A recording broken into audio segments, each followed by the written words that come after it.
वालेकुम। तो दोस्तों, आज हमारा सेकेंड कंसेप्चुअल एग्जाम्पल है अप्लाइंग न्यूटन थर्ड लॉ जब ऑब्जेक्ट रेस्ट में हो। वो कंसेप्चुअल एग्जाम्पल इस तरह है, an apple sets on a table in equilibrium. First option है what forces act on it, apple पर कितनी फोर्सेज अमल करती है। Second one, what is the reaction force to each of the forces acting on the apple, Apple पर जितनी forces act कर रही है उन फोर्सेस का रिएक्शन फोर्स क्या होगा। थर्ड वन है what are the action reaction pairs, हमने एक्शन रिएक्शन पेयर्स को शो करने हैं। तो स्टार्ट लेते हैं। तो फर्स्ट हम एक फिगर बनाते हैं। ये है टेबल, अर्थ पर टेबल पर एक सेब पड़ा है, ठीक है ना। तो एक तो एप्पल का वेट होगा किस डायरेक्शन में, डाउनवर्ड डायरेक्शन में, जिसको हम अर्थ ग्रेविटी भी कहते हैं, क्योंकि वेट क्या होता है, वेट एक्चुअली फोर्स है जिसकी वजह से अर्थ हर एक बॉडी को अपनी तरफ अट्रैक्ट करती है, या gravitational pull of the earth भी कहते हैं। तो हम उस फोर्स को डिनोट करते हैं इफ अर्थ ऑन एप्पल, यानी वो फोर्स जो कि अर्थ एग्जर्ट करती है एप्पल पर, हमने शो किया एक फोर्स को। सेकंड वन जो है, ये टेबल ऊपर की डायरेक्शन में इसी एप्पल पर फोर्स एग्जर्ट करता है, उस फोर्स को हम लिखते हैं कि the force exerted by table on Apple. तो हमने सेकेंड फोर्स को रिप्रेजेंट किया। अब अगर यहाँ पर इन दोनों फोर्सेस को हम देखें तो क्या हम कह सकते हैं कि ये दोनों फोर्सेस जो हैं ये एक्शन रिएक्शन पेयर हैं? नहीं कह सकते, क्योंकि ये दो डिफरेंट फोर्सेस जो हैं ये सेम बॉडीज पर अप्लाई हो रहे हैं। एक्शन रिएक्शन पेयर के लिए कंडीशन ये है कि जो दो फोर्सेस एक्ट करती है वो डिफरेंट बॉडीज पर एक्ट करेंगे, सेम बॉडी पर नहीं।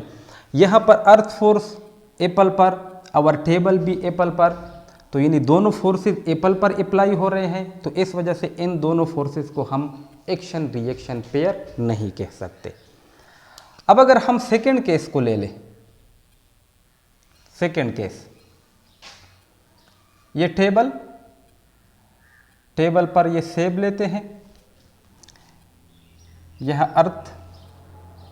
अब अर्थ जो है इस एप्पल को पुल करती है डाउनवर्ड डायरेक्शन में, उस फोर्स को हम लिखते हैं इफ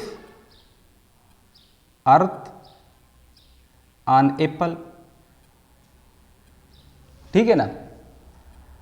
अब एप्पल जो है इस अर्थ पर अपवर्ड डायरेक्शन में पुश लगाता है, उस फोर्स को हम लेते हैं इफ एप्पल ऑन अर्थ। अगर इन दोनों फोर्सेस को हम देखें तो क्या ये दो फोर्सेस जो हैं ये एक्शन रिएक्शन पेयर हैं? हाँ, ये एक्शन रिएक्शन पेयर है। तो हम न्यूटन थर्ड लॉ के मुताबिक लिख सकते हैं if earth on Apple,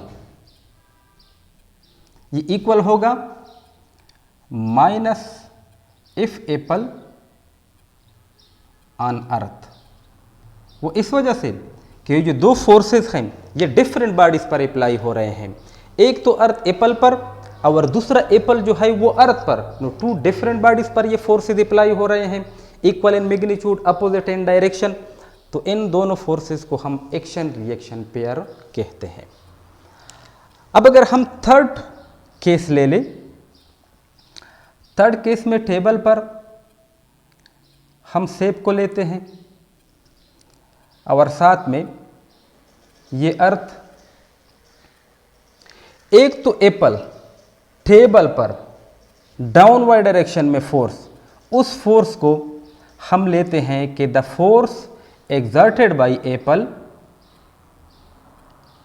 on table, ठीक है ना।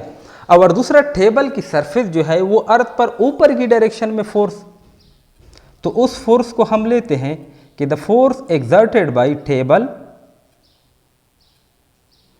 On Apple. तो क्या ये दोनों फोर्सेस जो है ये एक्शन रिएक्शन पेयर हैं? तो यहाँ पर समझने की कोशिश करो। एक तो सेब एप्पल अर्थ पर और सॉरी टेबल पर फोर्स एक्सर्ट करता है, और दूसरा टेबल जो है वो एप्पल पर। तो टू फोर्सेस हैं लेकिन वो टू डिफरेंट बॉडीज पर एक्ट करते हैं, एप्पल का टेबल पर और टेबल का एप्पल पर। तो इन दोनों फोर्सेस को हम एक्शन रिएक्शन पेयर कहते हैं। तो फिर हम लिखेंगे कि F apple on table will be equal to minus F table on apple, क्योंकि एक्शन रिएक्शन पेयर के लिए जो कंडीशन है वो सेटिस्फाइड है, दो फोर्सेस डिफरेंट बॉडीज पर एक्ट करेंगे। तो यहां पर डिफरेंट बॉडीज पर एक्ट करते हैं ये दोनों फोर्सेस, तो इस वजह से ये एक्शन रिएक्शन पेयर है। अब अगर हम लास्ट केस को देखें, लास्ट केस में हम क्या करते हैं कि हम टेबल को अचानक रिमूव करते हैं एप्पल से। जब हम अचानक उसको रिमूव करेंगे तो ये हुआ सेब, ये है अर्थ, यानी टेबल को हमने रिमूव किया। अब इस दौरान टेबल जो फोर्स एप्पल पर एक्सर्ट करता वो, और वो फोर्स जो कि एप्पल टेबल पर एक्सर्ट करती, ये दोनों फोर्सेस क्या होंगे? वो जीरो होंगे। क्यों? क्योंकि हमने टेबल को यंग किया, रिमूव किया। जब टेबल को रिमूव किया तो इसके बाद वो फोर्स जो कि टेबल एप्पल पर और वो फोर्स जो कि एप्पल टेबल पर, वो दोनों फोर्सेस क्या होंगे? वो जीरो के बराबर हो जाएंगे। अब अगर ये दोनों फोर्सेस जीरो हैं, यानी अगर हम इन फोर्सेस को एलिमिनेट करें, इसके बावजूद यहाँ पर ग्रेविटेशनल पुल जो है वो अब भी प्रेजेंट है, यानी अर्थ डाउनवर्ड डायरेक्शन में एप्पल पर फोर्स एक्सर्ट करेगा।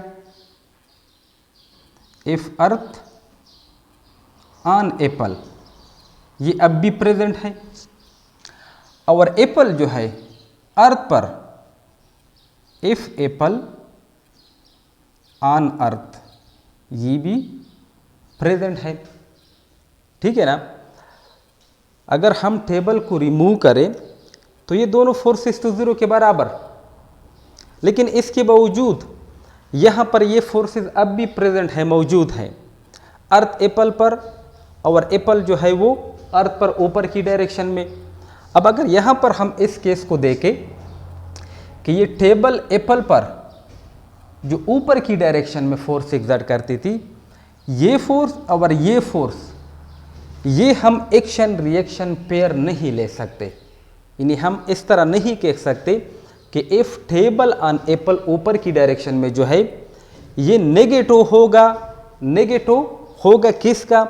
इफ अर्थ ऑन एप्पल, जो कि अर्थ एप्पल पर डाउनवर्ड डायरेक्शन में एक्सर्ट करती है। तो इन दोनों फोर्सेस को हम एक्शन रिएक्शन पेयर नहीं कह सकते। क्यों नहीं कह सकते? क्योंकि यहाँ पर जो दो फोर्सेस अप्लाई है या एक्सर्ट हो रही है वो सेम बॉडीज पर, एप्पल एप्पल। तो इस वजह से जो एक्शन रिएक्शन पेयर के लिए कंडीशन है डिफरेंट बॉडीज का होना, वो यहाँ पर सेटिस्फाई नहीं होता। ठीक है ना?